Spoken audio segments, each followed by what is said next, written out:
بالله من الشيطان الرجيم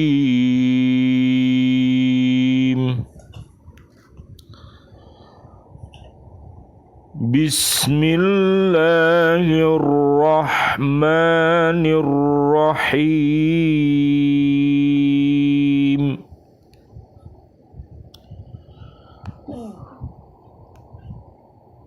وإلى عاد أخاهم هودا قال يا قوم اعبدوا الله ما لكم من إله غيره أفلا تتقون.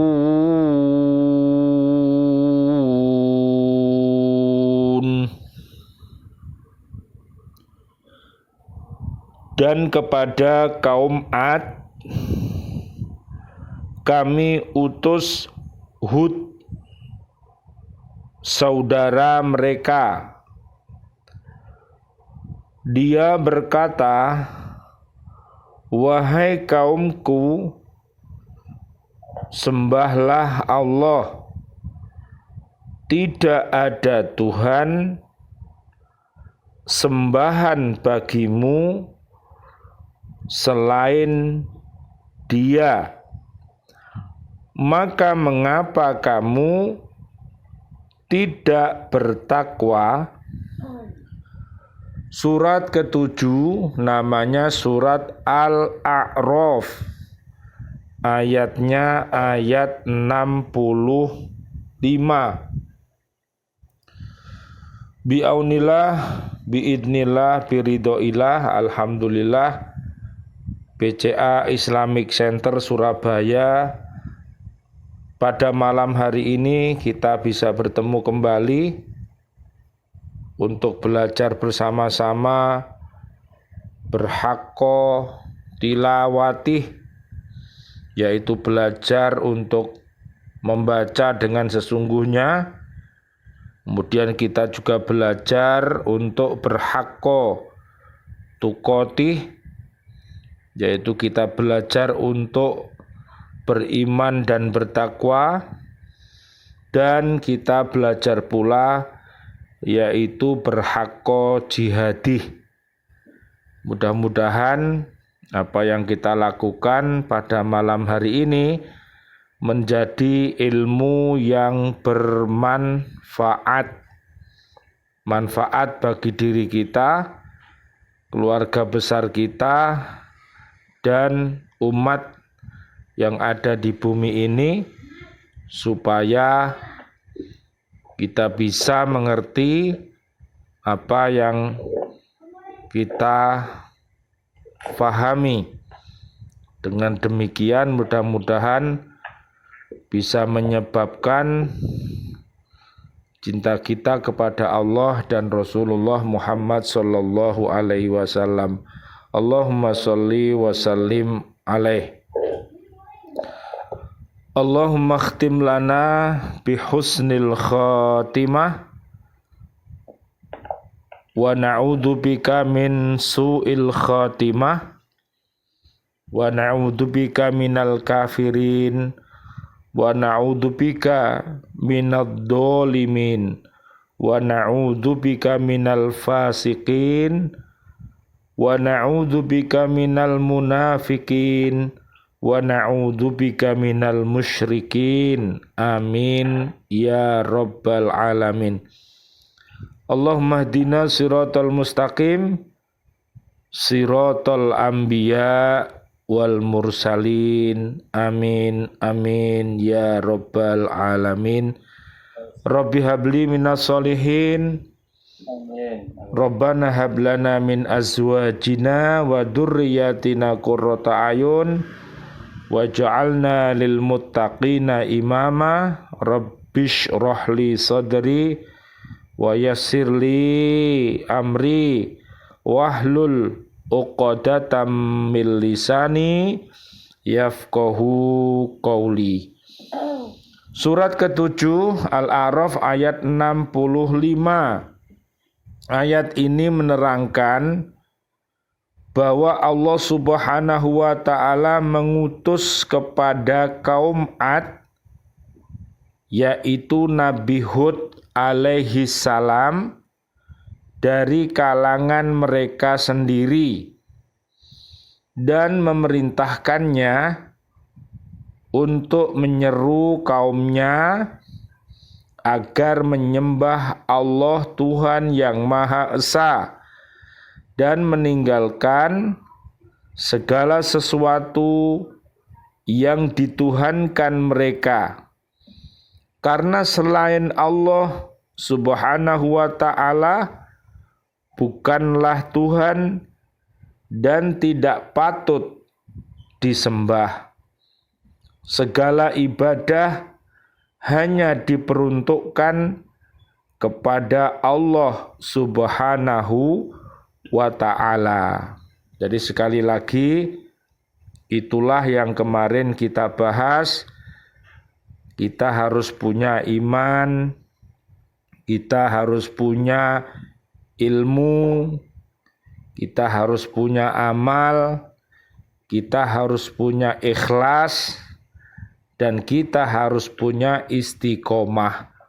Dengan demikian, fa insya Allah nanti kita bisa melakukan sesuatu dengan cara yang benar, sehingga Allah akan memberikan ridhonya kepada kita. Coba minta perhatiannya Pak Yani, bukakan surat 51 ayatnya ayat 56. Coba Pak Yani dibaca yang keras bahwa jin dan manusia ini diciptakan oleh Allah Subhanahu wa taala adalah untuk beribadah kepada Allah Subhanahu wa taala. Sudah ketemu Pak Yani? 56. 56. Yang keras. Aku tidak menciptakan jin dan manusia, melainkan agar mereka beribadah kepadaku. Nah, jadi intinya itulah tugas, ya, itulah tugas hidup manusia, ya Pak ya. Jadi tugas hidup manusia, tugas hidup jin adalah untuk beribadah kepada Allah. Ibadah macamnya ada ibadah mahdhoh, ada ibadah ghairu mahdhoh, ya. Ada ibadah-ibadah yang wajib dan ada ibadah-ibadah yang sunnah. Jadi sekali lagi, bagi orang-orang yang beriman, maka seluruh aktivitas hidupnya dari bangun tidur sampai tertidur kembali semuanya dinilai ibadah. Ya Pak, makanya kita harus bersyukur kepada Allah Subhanahu wa taala. Kerja kita dinilai ibadah, ngaji kita dinilai ibadah, bekerja kita dinilai ibadah, bahkan makan, tidur, minum termasuk ibadah. Ya, mencari nafkah, ya, ibu-ibu rumah tangga, memasakkan anak cucunya, semuanya itu terhitung ibadah kepada Allah Subhanahu wa ta'ala. Berikutnya ayat berikutnya, lanjutannya coba baca lagi lanjutannya. 57. Aku tidak menghendaki rezeki sedikit pun dari mereka, dan aku tidak menghendaki agar mereka memberi makan kepadaku. Nah, ini menunjukkan bahwa seluruh manusia, seluruh umat jin dan manusia ini semuanya butuh yang namanya Allah. Kita diberi makan oleh Allah, kita dikasih minum oleh Allah, semua berasal dari Allah. Yang memberi rizki juga Allah. Lah rizki ini baik berupa sandang, pangan, papan, dan segala kebutuhan kita secara dohir, rizki secara dohir, sehat, wal afiat. Nah, sehat wal afiat itu mempunyai kepribadian beriman takwa. Iman dan takwa itulah rizki yang paling utama. Ya, terus Pak, bawahnya lagi Pak. Saya lagi, Ustaz. Ya. Sungguh Allah, dialah pemberi rezeki yang mempunyai kekuatan lagi sangat kokoh. Ya, makanya kita harus meminta, demikian juga kita harus berusaha. Meminta tok tanpa berusaha juga salah. Ya, berusaha tok, bekerja tanpa berdoa juga salah. Jadi kita harus bekerja, kita harus meminta, kita harus berusaha dengan baik. Selebihnya kita harus tawakal, pasrah ning Gusti Allah, berhusnudon bahwa Gusti Allah itu adalah pemberi rizki yang terbaik.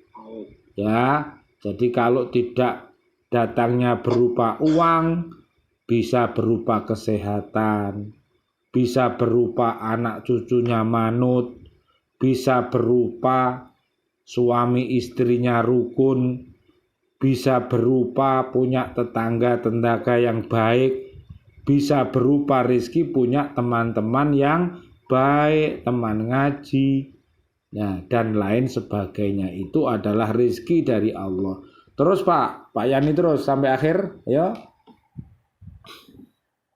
Maka sungguh orang-orang yang zalim ada bagian azab seperti bagian teman-teman mereka dahulu. Maka janganlah mereka meminta kepadaku untuk menyegerakannya. Itu ayat berapa Pak? 59. Iya, 60-nya. Maka celakalah orang-orang yang kafir pada hari yang telah dijanjikan kepada mereka dalam hari kiamat. Nah, itu ya. Jadi sekali lagi kisah-kisah umat terdahulu, mari kita lihat betapa mereka itu ada sebagian yang beriman dan sebagian lagi kebanyakan mereka adalah orang-orang yang fasik, orang-orang yang musyrik ya. Coba kita lanjutkan tadi yang kita bahas tadi. Sampai mana tadi? Nabi Hud ya. Sampai mana tadi? 65 kaum Ad dan kaum Hud. Oh ya. Jadi sekali lagi Nabi Hud menganjurkan kepada mereka agar bertakwa kepada Allah dan meninggalkan segala sesuatu yang dimurkainya untuk menghindarkan diri dari siksaannya. Pada waktu dan kesempatan yang lain, beliau memerintahkan kepada kaumnya agar mereka menggunakan akal pikirannya. Jadi sekali lagi betapa mahalnya kita mempunyai akal yang cerdas, akal yang sehat. Kita punya fisik, kita punya akal, kita punya nafsu, dan kita punya kolbu yang kita singkat dengan apa dulu? Fangqi.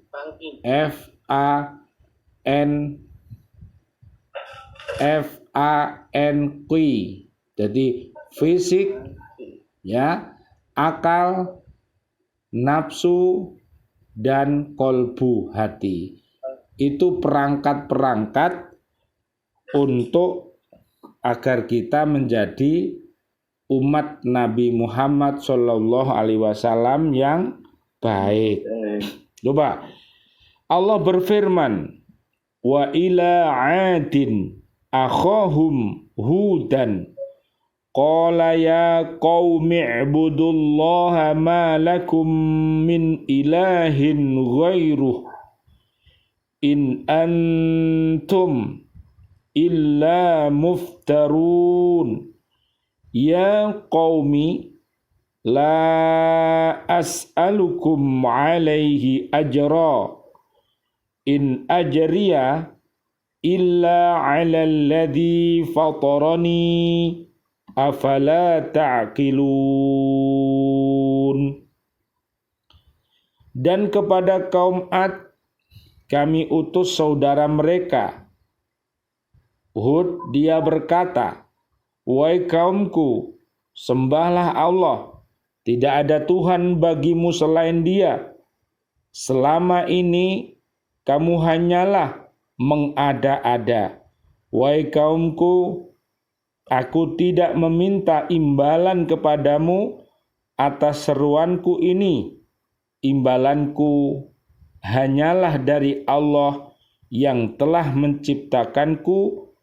Tidaklah kamu mengerti? Surat Hud ayat 50 sampai ayat 51. Jadi ini sebuah peringatan yang datangnya dari Allah yang disampaikan kepada para nabinya agar senantiasa mengembalikan semuanya itu kepada Allah. Ya Pak, siapa yang mengasih rizki? Jawablah Allah. Siapa yang menyelamatkan kita? Jawabnya Allah. Jadi begitu. Tapi semua kita harus berupaya, namun akhirnya juga kembali kepada Allah. Kaum Ad adalah anak Iram bin Aus bin Sam bin Nuh. Demikian diterangkan oleh Muhammad bin Ishaq menurut Ibnu Ishaq bahwa Al-Kalbi berkata, kaum Ad adalah penyembah berhala sebagaimana halnya kaum Nabi Nuh alaihi salam yang mematungkan orang-orang yang dipandang keramat setelah mati. Coba, jadi kebiasaan orang dahulu, kaum Ad ini adalah suka membuat patung orang-orang yang baik, ya, tapi dipatungkan. Makanya hati-hati, ya, kita jangan sampai membuat patung tapi patungnya untuk disembah. Pokoknya hati-hati, ya. Mungkin di manalah ada monumen, ya Pak, ya. Ada monumen, ya. Di situ ada patungnya, ada batunya. Pokoknya hati-hati jangan sampai salah nih niat, ya. Yang namanya patung, yang namanya batu ya tetap batu. Jangan sampai batu kemudian diangkat menjadi Tuhan. Itu namanya orang yang tidak punya akal, ya. Akal sehatnya tidak berfungsi. Kemudian patung-patung itu dianggap sebagai Tuhan. Kaum Ad pun membuat patung-patung mereka namakan Samud, dan yang lain lagi mereka namakan Al-Hatar. Mereka tinggal di Yaman di daerah Al-Ahqaf antara Oman dan Hadramaut. Mereka adalah kaum yang berbuat kerusakan di muka bumi karena mereka bangga dengan kekuatan fisik yang tidak dimiliki oleh kaum yang lain loh Pak. Jadi dia adik kuasa, akhirnya suka ngeremehkan bangsa-bangsa lain. Nah ngono ku nanti akan dikutuk sama Gusti Allah ya. Siapapun kalau sombong ya, dia sombong kemudian dia adiguna ngono ku lho Pak. Sopo siro, sopo ingsun ngono lho Pak. Nah, itu jenenge wong sombong ya Pak. Lah orang yang sombong itu pasti akan dimusnahkan oleh Allah Subhanahu wa ta'ala. Apalagi yang disombongi adalah orang-orang yang benar. Nah, itu pasti ya. Pasti namanya al-batil itu pasti akan kalah dengan al-haq ya, yaitu kebenaran. Karena mereka memperlakukan penduduk bumi ini sekehendak mereka secara dolim. Allah mengutus Nabi Hud alaihissalam dari kalangan mereka sebab sudah menjadi ketetapan Allah bahwa rasul-rasul yang diutus itu diambil dari kaumnya sendiri yang lebih mengerti tentang kaumnya dan lebih dapat diterima seruannya karena mengetahui kepribadiannya. Nah, kita punya nabi namanya Nabi Muhammad Sallallahu Alaihi Wasallam. Jadi semua para nabi dan rasul itu punya umat ya, makanya kita jangan sampai lupa kepada nabi kita, perjuangannya, kemudian Islam ya dan lain sebagainya. Maka kita harus bertafaqoh fiddin, memperdalam agama ini. Akan tetapi ketika Nabi Hud alaihissalam menyampaikan risalahnya, yaitu menyeru kaumnya agar menyembah Allah Tuhan yang Maha Esa dan meninggalkan perbuatan yang dolim, seruan Nabi Hud tersebut mereka dustakan dan malahan mereka menantangnya. Allah berfirman, fa'amma adun fastakbaru fil ardi bighairil haqqi wa qalu man ashaddu minna quwwatan awalam yarau annallaha alladhi khalaqahum huwa ashaddu minhum quwwatan wa kanu bi ayatina yajhadun. Maka adapun kaum Ad, mereka menyombongkan diri di bumi tanpa mengindahkan kebenaran dan mereka berkata, siapakah yang lebih hebat kekuatannya dari kami? Tidakkah mereka memperhatikan bahwa sesungguhnya Allah yang menciptakan mereka, dia lebih hebat kekuatannya dari mereka dan mereka telah mengingkari tanda-tanda kebesaran kami. Surat Fussilat ayat 15. Jadi sekali lagi Pak, kisah-kisah umat terdahulu mereka semuanya hancur, lebur ya Pak. Bahkan informasi tentang nerakanya Pak ya sudah bisa kita dengar sekarang. Jadi Al-Quran itu memberikan informasi kepada kita siapa-siapa yang pantas untuk dimasukkan ke dalam neraka. Tentunya mereka adalah orang-orang yang kafir, orang-orang yang dolim, orang-orang yang fasik, orang-orang yang munafik, orang-orang yang musyrik, yang mereka mati, mereka belum taubat. Minta tolong Pak Wawan, surat 66 ayat 8 Pak Wawan. Suratnya surat 66 ayat 8. 6. Iya. Kita harus beristighfar dan bertaubatan nasuha agar diri kita, keluarga besar kita tidak masuk ke dalam neraka. Silakan Pak Wawan. Dibaca artinya. Ya, Ustaz. Wahai orang-orang yang beriman, bertobatlah kepada Allah dengan tobat yang semurni-murninya. Mudah-mudahan Tuhan kamu akan menghapus kesalahan-kesalahanmu dan memasukkan kamu ke dalam surga-surga yang mengalir di bawahnya sungai-sungai. Pada hari ketika Allah tidak mengecewakan Nabi dan orang-orang yang beriman bersama dengannya. Sedang cahaya mereka memancar di hadapan dan di sebelah kanan mereka. Sambil mereka berkata, "Ya Tuhan kami, sempurnakanlah untuk kami cahaya kami dan ampunilah kami. Sungguh Engkau Maha Kuasa atas segala sesuatu." Ya, jadi kalau kita ini punya akal sehat, kita kalau berbuat salah pasti kita harus meminta maaf ya. Kalau sesama manusia ya kita harus meminta maaf sesama manusia.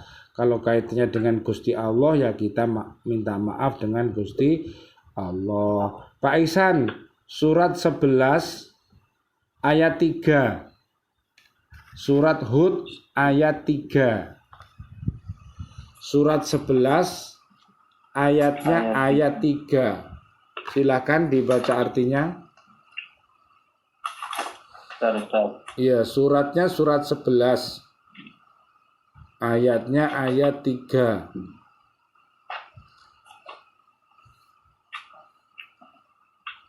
Udah ketemu Pak Ihsan? Belum, Ustaz. Ya, silakan. Dan hendaklah kamu memohon ampunan kepada Tuhanmu dan bertobat kepadanya. Niscaya Dia akan memberi kenikmatan yang ditentukan. Dan Dia akan memberikan karunia-Nya kepada setiap orang yang bertaubat, yang berbuat baik.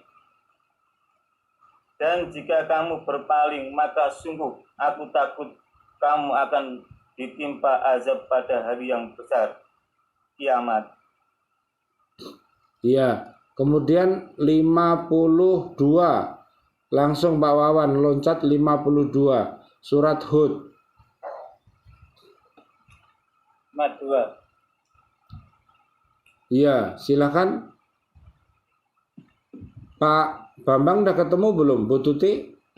52. Suratnya surat Hud. Surat 11. Coba dibaca yang keras, Bu Tuti.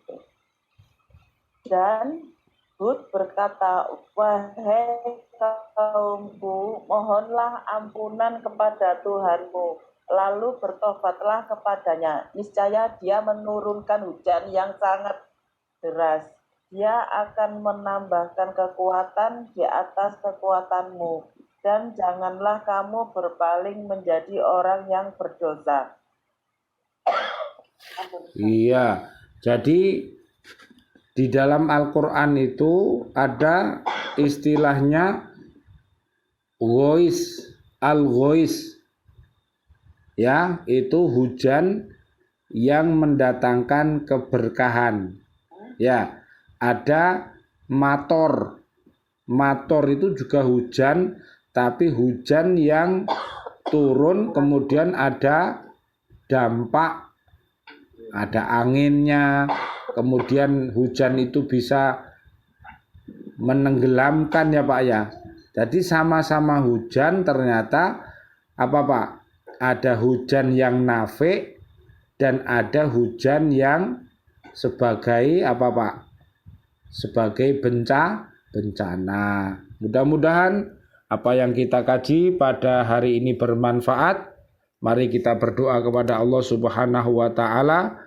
Subhanakallahumma bihamdika asyhadu alla ilaha illa anta astaghfiruka wa atubu ilaik. Rabbana taqabbal minna innaka antas samiul alim wa tub alaina innaka antat tawwabur rahim walhamdu lillahi rabbil alamin wal afu minkum.